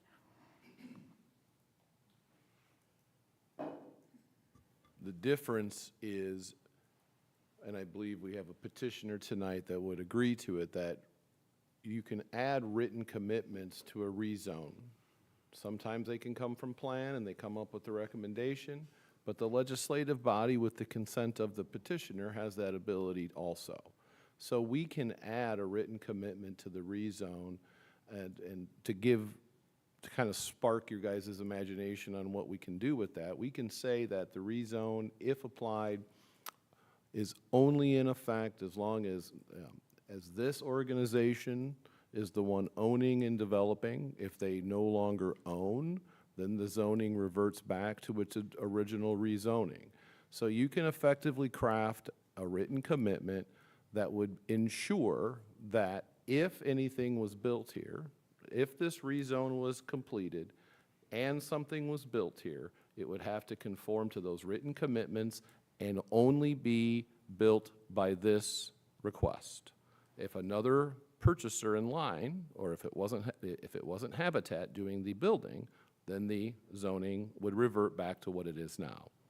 So, and those written commitments, as long as we have at this point the agreement of the petitioner, then we can add those things to add those additional safeguards if that's something the legislative body would like to consider. So Scott, a follow-up on that. Just to be clear, who is the petitioner here? Because they don't own the property, we do. Are we the petitioner? So we signed something that allowed them to speak for us as the city. In the interest of making this meeting go even longer, if I could give an example, and some of you guys are going to remember this example I gave, I believe, last Wednesday when we met. Tom, do you mind being my example? Sure. Let's say that I had an interest in opening a small grocery store in the city. I don't know if I'm qualified to do that, but let's say that I wanted to. And I wanted to buy Mr. Cherry's house, and I wanted to convert it into a grocery store. That seems a little silly, right? But just work with me here. Mr. Cherry's house is zoned, I'm guessing, R2. Here's the trick. Getting to where that goes through the Plan Commission and getting to where that's able to go through primary and secondary plat, if I just buy Mr. Cherry's house, he might be happy because he's made money. I now own a house, and now it's on me to have to go to the Plan Commission to try to get a zoning change to zone his house. I'm guessing neighborhood commercial probably. Let's go with that. Plan Commission's going to give a recommendation, either favorable or unfavorable, based on the conditions of my petition. It's going to go to you guys, the City Council, and then you're going to say yes or no. Now, given where Mr. Cherry lives, you guys are probably, I'm just guessing, going to think that's a bad idea to rezone that property to make it neighborhood commercial and have a grocery store in between all those homes. And so if you guys vote no, I'm now stuck with Mr. Cherry's house that I bought with the money that I lost from buying it for him. Oh, it is a nice house. So I promise I'm going somewhere with this, not just to teach how the zoning process works. Under normal circumstances, if this really is my goal, and let's just add an extra layer of maybe there is a spark of a good idea to do this with Tom's house, okay?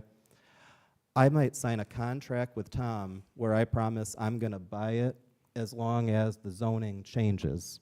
Because then if the zoning changes, now I know I can buy it and go through the other petition processes with the city. Tom might sign an agreement with me that I get to go to the Plan Commission and then the City Council and speak. I don't know if waiving is the right word, but he's giving me permission as the property owner to speak and petition for what I want to do on land he still owns and land that he might still choose not to sell to me, even if you guys say yes to the zoning. Now, when we're talking about a private developer, this is very common and it makes sense. I don't want to own property necessarily unless I can use it.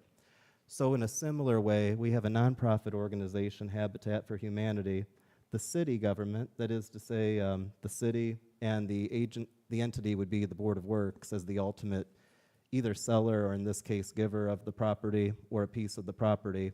We have given Habitat the ability to speak for us as the petitioner. That's a legal thing, but I hope that makes sense, that it's the same legal concept of they are the interested acquirer of the property and we're letting them speak for us. It just so happens the owner's here, and this is not a typical conflict because it's not actually private property owned by me, it's the city property. Did that part make sense? And so you did say that you also were exploring other properties within the city that could be, let's say, a contingency plan? Well, not a contingency plan. We want to continue to work, at least my administration does, with Habitat for Humanity where we can, as we can. But those properties that we own are properties that are already, quite frankly, it's like the ones they've already done in the city. They're empty lots in between existing homes in existing neighborhoods. There's no rezone required because if we give a property to them, just giving an example, if we give a property that the city currently owns off Lute Road, if we were to turn that over to Habitat for Humanity to build a home, we don't have to come to the City Council permission. That's strictly a Board of Works decision to give that property up. Likewise, there's a... Seeing that they can build only one house or two houses a year, they would be filling in the gaps on those one lots that are in between houses, though. That's going to happen eventually, one way or another, with different properties that we own. What's unique about here is the ability for them to have an area where they're building a subdivision and where they can work with the city to decide what kind of infrastructure around that subdivision is needed or improves the whole community. To go back to ideas like a park, whether it's a workout park like you got at Miami Park, or whether it's, my favorite part would be the idea of a continued trail that goes up to and then turns by the railroad track, which is a more recent development than the previous trail plan.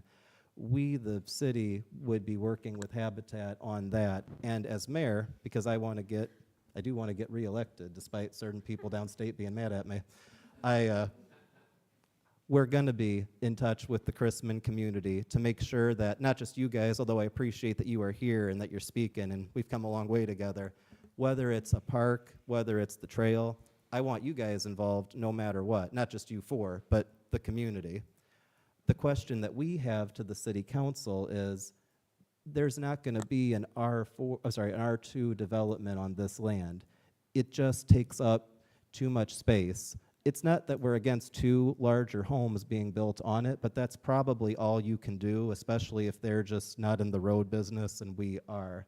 So what we're asking for is some flexibility. The R4 zoning gives us the flexibility. So going back to that standoff, metaphor, the question is, and don't worry, I don't mean to say like you don't trust me, are you comfortable trusting the Board of Works and the Planning Department to work out the design? If so, I would recommend voting yes to what's proposed, understanding that voting yes doesn't change the fact that they don't have the property yet and won't get it until we come to an agreement. Step 2, if you as a city council would like more input, hypothetically if you're the District 3 council person and this happens to be in District 3, or you're at large and everywhere is at large, my recommendation would be to table this so that we can work with the neighbors and Habitat to come up with a more clear design we can bring to you guys.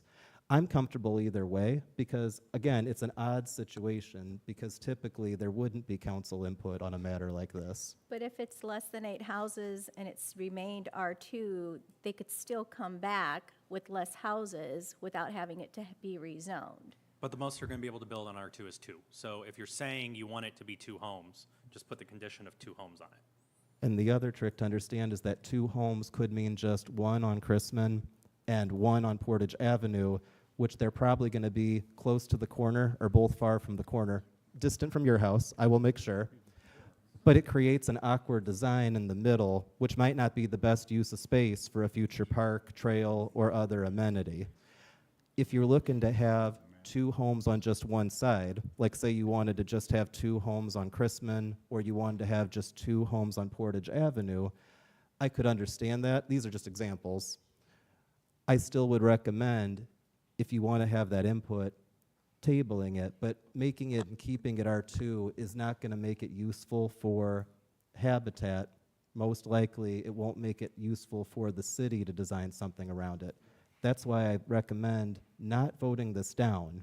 If you're not comfortable with giving the control just to the Board of Works, I recommend tabling this and let us come back with a plan. Legally, I have to tell you, though, that if you are comfortable giving it to the Board of Works, you can rezone. But voting this down and keeping it R2, that makes it not usable to Habitat, probably not usable for the city. And so if you vote it down tonight, we have to start the whole process over legally. I'd rather not start the process over. Scott, how long can this be tabled? Is there a timeline in the law of how long it can be? It can be pending? It can be pending. I don't know what kind of time frame we're looking for, but always continuing to a date certain is better for everyone involved, so we all know when we're coming back. Sure. That'd be the only thing I would Alternatively, add. we table it, we continue this, we get through a big plan and it's beautiful, and then it doesn't pass anyway and everybody's wasted all their time on this. Correct. So, There's a risk either way, and that's why if you guys are not prepared to rezone and just entrust it to the Board of Works, I'm comfortable with tabling, but it would be good if at this meeting we state publicly what things you guys would like to see. If Ferdinand really wants the fitness court to match Miami Park because it's closer to where you live, well, that's awesome, let us know. If Melissa wants to make sure that they're all 2-story homes, that's awesome, but let us know. I'm just trying to be funny, if you guys so in all seriousness, though, but in like, seriousness, I think we all agree 8's too much. It's just not, 8's not gonna probably be the agreement. So if we put a condition of 6 on this, like that there could be no more than 6 homes built, I would be comfortable with that. I'm comfortable passing it as is, and letting the Board of Works work this out with Habitat and go through Plan Commission like everybody else does. But if we wanted to put a condition of no more than 6 homes on it, there's nothing stopping us from doing that. Well, I'll make a motion to adopt, because I think we should be rezoning this and give Board of Works and Habitat the flexibility to work with residents, figure out what this is like, because otherwise, if we table this, it's gonna waste everybody's time. If it comes back to us and we're just not happy with it, we're gonna waste everybody's time. Either way, it still has to go through Plan Commission. It still has to go through the Board of Works. There are a lot of steps involved before this is even a reality. So I'm gonna make a motion to adopt. I'll second that motion. A motion to adopt as is. And it should be noted that as is, did you include the 6th condition? Oh, and it should be noted. As presented. Sure. And as presented, by our code, even though 8 was said, it can't be more than 6 based on other rules we have. Yep. But that's just to be clear. I second it. So we have a motion and we have a second. Is there discussion? There's been discussion, but I want to ask that in this context. All right, Liz, can you call roll? Councilman Alvarez, Yes. Councilwoman Weidenbach, No. Councilman Pardell, Yes. Councilwoman Vasquez, No. Councilwoman Ambler, No. Councilman Zilli. Yes. So that makes it a tie, which makes it the mayor's vote. So Yes, it does. to the person who sent the email, at the time I thought incorrectly, saying sending this to you because you probably vote. I didn't think that was true, but here I go. I want to Just to confirm, that is the case on a rezone? Okay. I want to confirm to you guys, and you have me here, I'm being recorded, and I promise I will work with you. This is not an immediate, we're giving it, and there are conditions where the Board of Works is going to say no, and we're absolutely going to work with the whole community. I am going to vote yes, and feel free to talk with me after, okay? Thank you.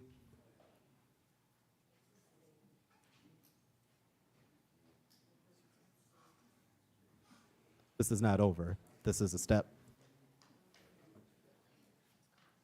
Otherwise, you run against me, okay? And I mean that.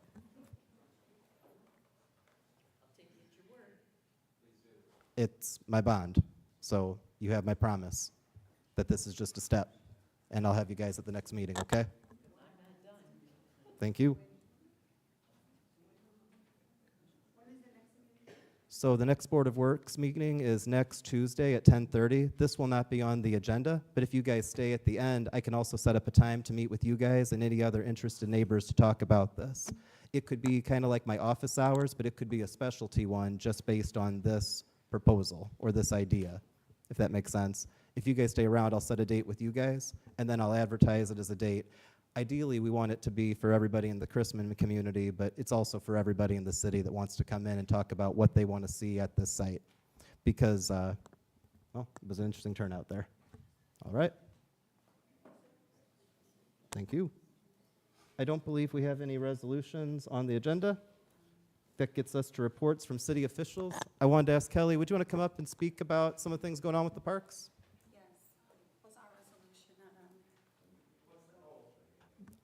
That we're going to have to move that to a special. Sorry, there was an issue there.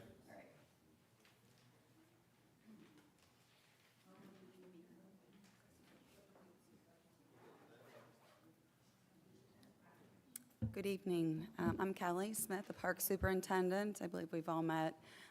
So parks, there's a lot of exciting things going on. Today we milled the parking lot of the Blue Spruce. It will be paved on Friday. The asphalt has to set for 30 days before striping can be performed. We expect pickleball to be open the second week of September. Also, our Friday market this week is going to be very busy. We're doing a little different theme. We're going to have a water feature for the bounce houses, a foam cannon. We have DJ buyers, more of like a DJ type fun event. And then we also have a mechanical bull this week. We have some new events coming as well soon. We have a comedy show that will be in November. We are doing a Booze and Brews Brew Fest in Oakwood. the weekend after the haunted hayride. We're restructuring our haunted hayride as well to make improvements on that. In the past, it would go through the Blue Spruce, but now we're going to bring them in through Oakwood. We're looking at a system where you can check in, and they will text you for your rides. You're not standing in a long ride outside for hours and hours, and that'll give us a really good accurate of how long the wait is. Along with that, we will have the Oakwood bars open. We will have a bounce house in there. We'll have games for families so that people can just kind of float around and really enjoy each other and the company and the atmosphere. We're booming. We're busy. We've taken over an additional 50 acres of mowing this year. We started with 50 last year. Now we do 100. We did that with no additional staffing, so as you can see, it's a challenge, but it also can be very rewarding. There's been a number of trail cleanups that have been done with a monosole. They did Deer Creek Trail recently. You could barely walk on the trail. It was probably a foot wide, and we've got a 6-foot path out there. We also cut down, there was probably some type of a wind burst. The number of trees down there was unreal. I can't put a number on it, but we really opened up a lot of that. So I encourage any of the council members of the community to take a walk out there and really see the improvement that is there. We're really grateful to those that volunteer. We pretty much almost rely and depend on it. If you have any questions for me, I'll be happy to answer them. Oh, also, we have 126 approved vendors for our market this season. That is over the season as a whole, not every day, but our market is really thriving. That's it. All right. Well, thank you so much. Yeah, And so- Liz, thank you for reminding me, and Kelly, because of the other matter with your ordinance that you're working on, not the Okay. one that we talked about today, but the other, in addition, an upcoming bond and additional appropriation, before we close and before we go over to public comment, Liz, I know you and I both think that it would be best to have a special meeting in August, and I know we were ideally hoping for August 19th. I wanted to see if that could work for you guys as the council. Getting a thumbs up from Colin. Does it work for everybody? Mayor, am I allowed to touch base on the reason for that while I'm here? I'm sorry? Am I allowed to touch base on the reason for that while It I'm was here? a timing issue with getting things prepared on our No, end. I know. Am I allowed to explain the reason Oh, you can for definitely it? speak to it, for Okay, sure. perfect. Sorry, I just- misunderstood what you yes, meant. I was no. like, oh, yeah, go ahead. I wanted to share the reason for this and the special meeting so that the council understands why. When we created our budget in September of last year for 2025, we did that with a non-reverting in mind. So therefore, our sports officials were funded zero. Our operating costs were funded significantly lower. Usually we spend around $100K. And then also, I'm missing one. There's one more line item. It's professional services. So because we funded those so low with the non-reverting in mind, thinking that our revenue would offset that cost, that's the reason that we need to perform this. So I just want the council to be clear on why we're asking for it. And to be clear, the revenue is there. Your park department has done an incredible job meeting the revenue targets for this year, but because it's zero in those line items in the budget, the money has to be reappropriated so that it can be not just used, but it clears up at the end of the year. Is that correct to say, Liz? Absolutely, and so it doesn't show negatives, it shows positives. Yes, our current revenue is around $450,000. Last year, we did around, I think, $250 for the entire year. So, thank No, you. I think you guys did about 600 six something, and the revenue you anticipated was 720, so you should be well above the 720 this year. Okay, maybe I have the wrong number. Okay, thank you, Liz. All righty, Thank you so much, Kelly. Appreciate all you do. If there's anyone from the public who'd like to speak, feel free to come up. Oh, feel free to come up. I see your hand. Oh, actually, someone else is coming up, but then you're welcome to come up too, sir. Tiffany, do you want to go? Yeah. Cool. Hello, Tiffany Gully, 3609 Ardmore Court. And I'm sure that all of you know from the last time I spoke, I'm the board president of the Township Advisory Board.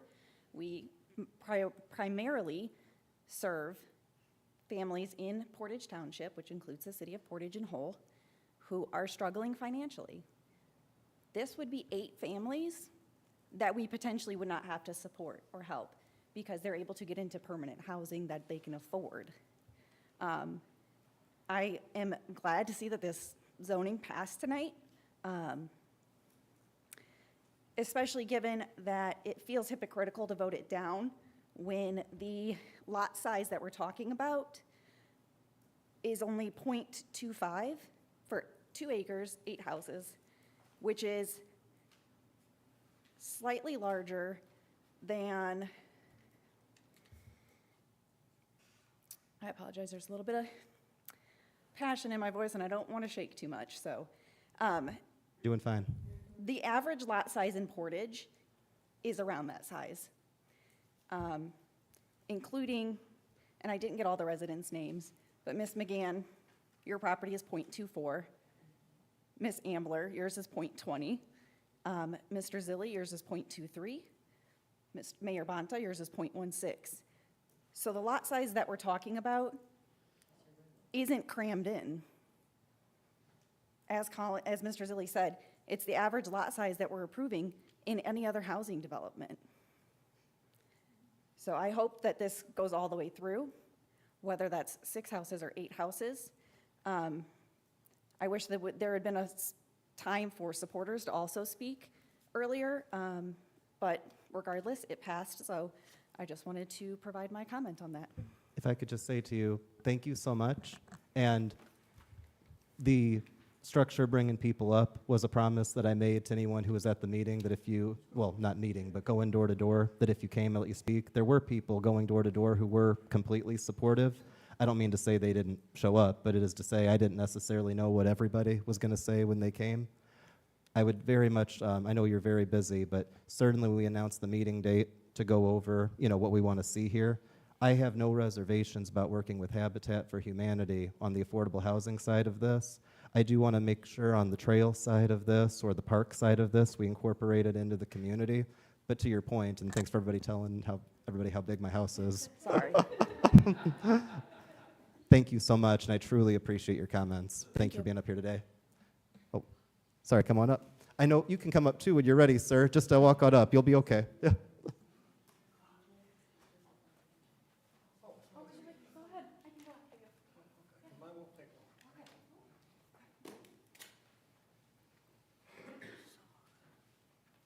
Somebody will remember my face. On the first time I was up here, I was complaining about my light being out on my street, and it took 5 or 6 months to get it fixed, but that's all taken care of, but that's where I started here. What I'm up here for is I still live there, and I'd like to know what's going on. A year ago this month, or it may be October, I asked about what's going on with the house on the end of Stone and County Line. I was told there was in some kind of legal thing going on, and that was supposed to be taken care of by August or October of last year. This is a year later. What is going on? Can anybody explain that? Yes, it is still in a process, and there is a legal side to it, but there's also a financial side to it. If you don't mind talking to Mr. Cherry, I want to be careful because of the circumstance of the house. Tom, are you able to give us a report on that? And I will note that I was very optimistic last year about the speed we were moving on. Call me a new mayor, but I was very optimistic compared to how long some of these processes take. But Tom, would you be comfortable coming up one more time, or is there anything that you're able to say?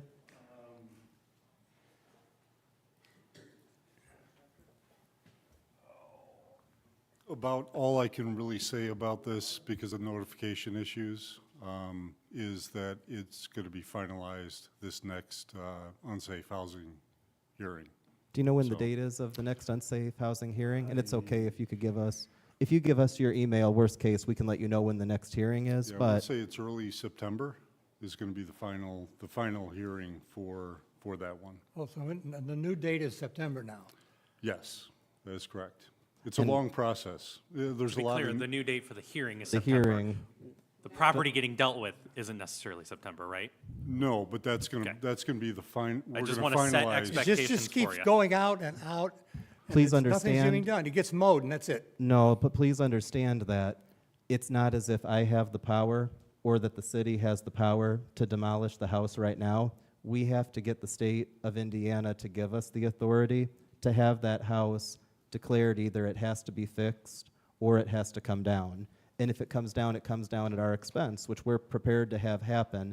But it is not a matter of we can snap our fingers, and understandably so.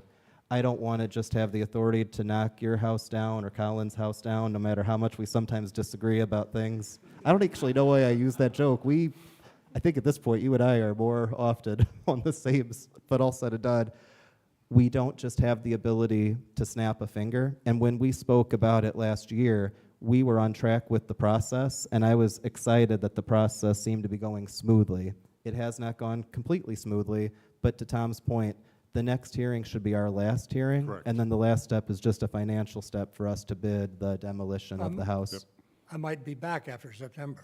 You might be. And I want you to know that I am not so optimistic, happy-go-lucky mayor that I was in 2024 that I can just say for certain that we'll be successful. But my hope is that we'll be successful in September so that we'll be able to finalize the demolition of that property. And please know that every house that needs to be demolished, should a court agree with the city that we can demolish it, is in that state because usually either a complicated, a tragic, or really unfortunate story. It's never just as simple as somebody just has a house they're not taking care of. The big bad wolf could blow that house down.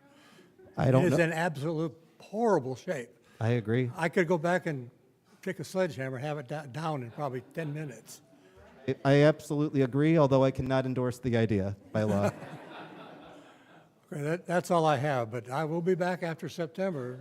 Thank you so much. Rest You're wel- assured. Thank you so much. And I live over by Fagley School. I live on that street, not more than a block away. Thank you so much for your time. And then someone's behind you. Oh, go ahead. Good evening, council members and mayor. My name is Carmen Vincent, and I serve as executive director of Project Neighbors. We're a nonprofit organization that has built and managed affordable rental housing in Porter County for over 50 years. Habitat for Humanity Porter County has been running for 30 or so years, right? With the average home price now far out of reach for many, today's affordable housing residents are often the very people who keep our communities running. Nurses, teachers, grocery store clerks, seniors on fixed incomes, childcare providers, and single parents working multiple jobs to make ends meet. I'm here tonight to express strong support for Habitat for Humanity's proposed development on Chrisman and Portage. This is not simply a zoning decision, as you all have discussed tonight. It is also a values decision, a moment to define what kind of city Portage chooses to be. Affordable housing is not a threat to our neighborhoods, it's a strength. It allows a child to remain in the same school for year after year. It allows essential workers to live near where they serve. And it allows families to remain rooted in the communities they've contributed to for decades, even as their circumstances evolve. So this proposed development is modest in scale and thoughtfully designed. It would transform a long vacant lot into a place where stability and opportunity can take root. Some concerns that were raised about traffic and density, but it's important to clarify that the current zoning already allows for 6 homes. This is a thoughtful, measured plan to meet a real and growing need. Habitat for Humanity is not seeking profit. They would be investing almost $2 million in infrastructure, education, and long-term partnerships with families. This is not a strain on the city. This is a profound asset to it. And if we ultimately deny this project, we're signaling that that only those with wealth or luck have a place in Portage's future. And I don't believe that reflects the values of this community. So I hope you all move forward with this partnership to reaffirm that Portage is a city where working families, aging parents, and everyday residents can belong. Thank you. Thank you. Good to see you.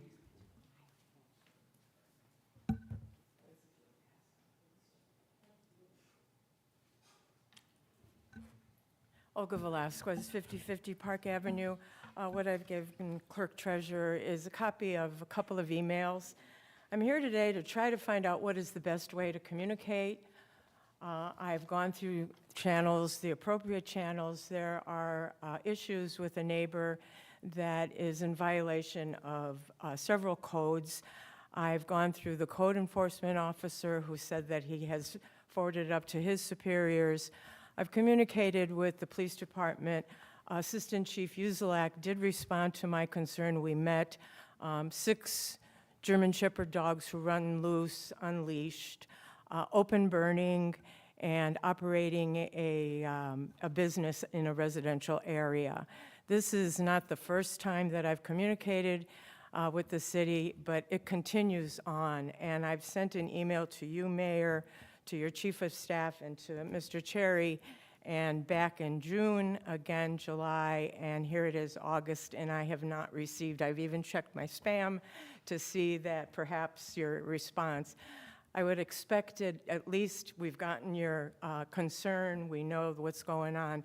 And the reason I emailed you, because the situation escalated, as you can see here, the neighbor attempted to intimidate me and say that he was angry because I had called the non-emergency number as I was instructed to do regarding a large fire. There is a woods behind our home that have caught on fire before, and he does big open burning, and I called. The next morning, I was outside, and he, said a few choice words and said that go ahead and call the police on him. He was not afraid, that I better watch out. He has bail money. I take that as intimidation. Last year, several situations of open burning, and each time the fire truck comes and, we're wasting our city resources because obviously this person has been informed, code enforcement has communicated with him, but they continue to do open burning. I called the fire chief, Crail, and said, how many times are we going to send our resources out here to tell this person you can't do open burning? And then he did advocate and get the fire inspector and I believe a police officer to come. That was last year. Here we are again, and he's continuing to do the same thing, open burning, 6 dogs operating. And I think the burning, can't prove that, of course, but the burning is the debris that he's bringing back from his landscaping jobs back to the property and getting rid and burning. I've asked what type of evidence is needed to prove that this is a business operation, and I've sent videos. I'm in the process of getting a camera to be installed on that for my own safety purposes. But it is a concerning situation. The situation is, and concerning that I get no response from the city regarding my concerns in my emails. Well, let me start by apologizing on my own end about not being able to follow up with you in a timely way, because if I didn't, I clearly did not. I was under the impression that other entities, being the fire department, police, and code enforcement, have been in communication. If that's not been the case or not in a satisfactory way, let me explain something in 2 ways, but it feels very awkward because you're, of course, a former mayor, so I feel like you know this as well, as I do. And I don't mean to take what you're having and call it a neighborhood dispute. I understand that it's much more serious, what you're describing. But when someone is doing, or maybe I should say allegedly doing, multiple different things that hit multiple different departments, might be a code enforcement violation one day, might be a fire matter another, might be a police another, it's not always that we can get all those things and bundled. And again, I know I'm preaching to the choir and I appreciate you being here. Tom, I hate to turn this into the Tom Cherry show, but I would be happy to schedule a sit-down meeting with you and Tom, and I'd be happy to bring fire and our police together to go over that and just see what areas, I want to phrase this the right way, because again, I appreciate you being here, but just speaking as carefully as I can, just because there's another family that's not here. Just be able to lay it all out and make sure that we can catch what hits each area so we can answer your questions. I hope that makes sense, but if you're okay scheduling that with Tom and me after this meeting, I'd be happy to get that together with you this week or next week, whatever works best for your schedule. Police have responded, and my meeting with Assistant Chief Uzelak resulted in increased patrol with animal control. They're coming. They catch them sometimes, but not always. I get it that, you just can't take my word for it. But I mean that so respectfully. Please don't think that yeah. I've sat in your chair. I know you have. Oh, no problem. But I think that code enforcement and Mr. Cherry, that, you can communicate with me, respond to the email. Sure. 2-3 months is not a reasonable or respectful amount of time to get back to me regarding a serious concern. Certainly So, not, and I apologize. Thank you. Luke, are you coming up to speak? All this time I kept trying to call you up, but now here you are. Come on. I said all this meeting I've been trying to call. Oh, no, please, come on up. It's good to see you. Not a problem. Okay. Hi, my name is Luke Wyman. I've lived in Portage since 1977 over on Scott Street. If you don't know where Scott is, it's one block east of Airport and Central Avenue. Okay. I'm a member of Nativity Our Savior Parish. I'm a member of Knights of Columbus for many, many years. I am also a member of Habitat for Humanity. I am a volunteer. 95% of us are. I only know of one paid position, and that happens to be our project manager, Bernie. So if there's any other paid position, I'm not right now aware of it, and that could have changed. So we're all volunteers, okay? So I love the question of, if you drove by a Habitat for Humanity house, would you recognize it? And I could tell you 100%, no, you will not recognize it, except it might be nicer than the houses next to it, okay?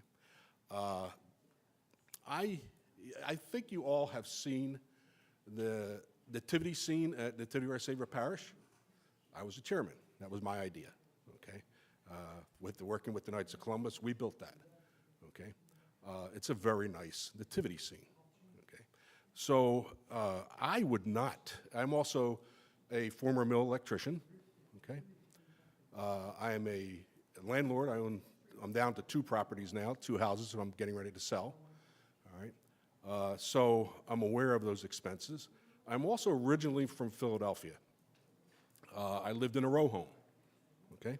So I fully understand the one lady's comment about having land around you, because my family, when I first moved out here, thought I moved to the country, okay? Because literally my front yard, which I hated cutting when I was a kid, was about 12 feet by 20 feet, all right? It was 12 by 20, and that was the grass I had to cut, and I hated doing that, okay? Now I have like a quarter acre. So I thought it was a great question of, would you see a Habitat for Humanity house when you drive by it? The answer would be no, because I would not put my name on a house, and this will be my 10th house coming up now, of a house that was not a good quality house, okay?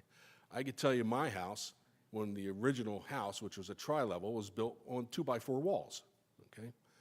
All our houses are 2x6 walls, okay? Why? Because of the insulation requirements now versus what they were back in the day, okay? We meet or exceed all the qualifications when it comes to energy efficiency, okay? We generally get awards when NIPSCO was awarding them, okay? We have to test the house for all that it's required, okay? So quite honestly, they are outstanding houses, okay? Any neighborhood would like to have it, as far as I could see, okay? The other thing I wanted to bring up was, and I don't know who coined this phrase. I was told it was well, I know what the phrase is, but it's not a handout, it's a hand up, okay? As a landlord, I understand what it costs for a renter to rent one of my houses, okay? My realtor tells me, okay, I should be asking more, okay, because rentals are now, and I rent houses. I rent single homes. I have 2 single homes left, okay? I had 4 and I'm down to 2, all right? And they are, I should be renting, okay, between $1,200 and $1,500 a month, okay? That's a lot of money, okay, for someone to rent a house, okay? Because my mortgage ain't that big. When I first bought my house, it was $460, all right, back in 1977, all right? So I understand when you look at, it's around $318,000 house, okay? That someone, we don't give it to them, but they effectively buy from us, okay, use the mortgage and everything else, all right? That's about $800 to $850 a month versus the average rate now of $1,200 to $1,500 a month. So we're giving them a hand up because, quite honestly, they couldn't do it on their own, okay? So that's part of the reason why, because we're not giving, I probably wouldn't be involved if I was just putting my time and effort, okay, into building a house, okay, just to give it to somebody when they have nothing in the game, okay? So that's why I love the qualifications that Habitat has had over the years because of what they do. So I just want to kind of let you know that I would love, it's a shame we couldn't have brought you out to one of the houses, the last house we built, okay, before we even had these meetings, okay? I don't know if anybody had the chance to do that, but I would love to invite you to one of our houses, okay, as we're building it and when it gets finished, okay? Because I think you'll be impressed, all right, of the quality and the workmanship, because we hear it all the time from the inspectors and everything else. This is better than we expected it to be. A Habitat house looks like this. I mean, we get that all the time. You know, so and that goes to our team, that goes to our project manager. I mean, he runs the show. You know, Bernie's the man, and we just follow his lead, and we build a really good house. So the neighborhoods are going to really benefit from this, okay, from what we'll do, okay, because it will be a quality effort. So just want to put that out there. I'm proud of what we do. I'm proud of what they do, the Habitat does, and how we help people out. So thank you very much. Thank you so much, Luke. Mr. Drosak, are you coming up or are you just standing back there? I hope you don't mind the appointment of being our historian. I appreciate it. I said my part about Habitat. I agree with them 100% though, because I say I was kind of a partner, I guess you would call me a partner, because I let them have my land. Any other speakers tonight? And if not, is there a motion to adjourn? Motion to adjourn. Second. All in favor, please signify by saying aye. Aye. Thank you all.